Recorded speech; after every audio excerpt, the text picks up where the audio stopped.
I've been traveling since I was 3 months old. My parents were school teachers. They decided to travel to the Dominican Republic. We lived there for almost 2 years. I've been to over 40 countries, and I'll hit a few more coming up in January. I feel like when I talk about Jason's journeys, I want to inspire people to travel.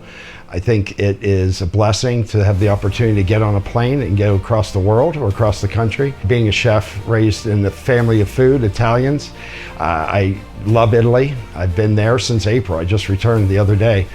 It's great to be home. I'm a Pittsburgher, but I do enjoy my time in Italy, living there. I just want to get people up out of their comfort zone, if you will, and whether you go to the Grand Canyon on your own with your family, I encourage that. Just got back from China, saw the Great Wall, my 7th man-made wonder of the world, the final. Japan, Shanghai, Kyoto, Osaka, incredible. You want to talk about a different world, but an energetic world, full of inspiration for me with the different foods and the way of life. As a chef, I definitely partake in the food. I fell in love with Italy at my first trip there. I spent a little bit of time in Tuscany, but passed through Rome on my way into the country and immediately headed south to visit my family for the first time in Puglia, in a little village called Bovino. Great-grandparents are from there. They emigrated to Washington, PA, where I was raised, and what that enabled me to do is get an Italian passport through blood. It's called Juris Sanguinis. With that passport, allowed me to stay in Italy as long as I want in the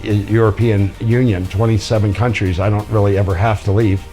And this year particularly, I was able to build a garden, big beautiful garden, nurture it, made a recipe packet. You'll see that coming up soon. It inspired me to broaden my horizons in Italy, and so we're having a new tour offering to Puglia.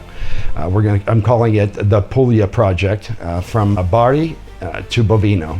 So Bovino is the village where my grandparents came from. My great-grandparents came over in 1901. Here we are, 125 years later. I ended up going back there and call Italy my home now. And to see that path, that process of them working their butt off to get here and me working my butt off to get there. With this new journey, it's going to take us through some interesting parts of Puglia. It's an undiscovered gem in my mind. Some Americans go there, but it's still a little bit unheard of, like Sardinia in a way. In Bovino, we're going to get to enjoy time with my family. They have a 17th century property that they manage. They're farmers, but they're also restaurateurs. My cousin owns an Irish pub in town. So I've got a lot of really cool things planned, and I'm going to share more about that with you this evening. About the Puglia Project, and it's our latest tour offering, and I can't wait to do that coming up in fall of 26. So I hope you join us.